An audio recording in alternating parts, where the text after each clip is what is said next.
We're going to start with the Queen's speech. It's been delayed, which means we have to wait until Wednesday to find out what the new minority government's priorities will be for the next 2 years. Already, the Brexit Secretary, David Davis, has suggested parts of the Conservative manifesto will have to be pruned to get it through Parliament. So, what should stay and what should go?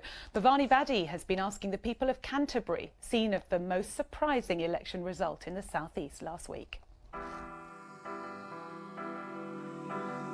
The most unexpected result in the South East took place here. Rosemary Clare Duffield is duly elected Member of Parliament for the South East. Canterbury elected a Labour MP for the first time since the seat was formed nearly a century ago. The constituency registered the narrowest Leave vote in Kent, so concerns about Brexit and local NHS services could have benefited Labour. But it's the city's large student population that's been credited with this shock result.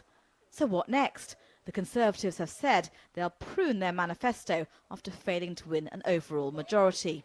What do these young voters think should be a priority for this Parliament, however long it lasts?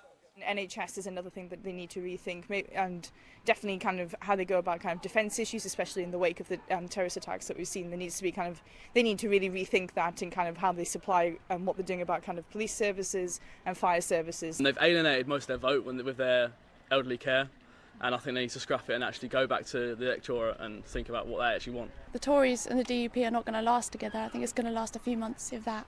And yeah, I think they're doomed, basically. I don't want another election because I know how much it's going to cost the general public, and I don't think it's fair. But I don't think that will happen. I think Labour will somehow find a way to form an alliance with the rest of the left. So, yeah. You're predicting a Labour government? Yeah, I am. And these students believe the government needs to rethink its approach to Brexit.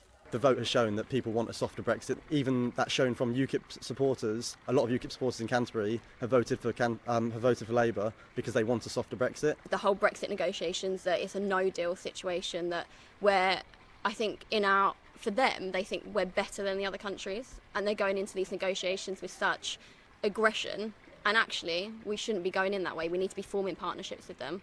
We need to be creating that mutual respect in order to keep the things that we want to keep.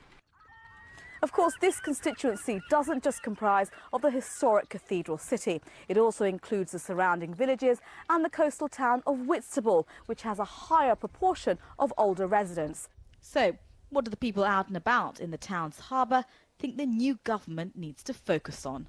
We do need money put into the NHS, and we do need all sorts of things improved, roads, transport, etc, etc.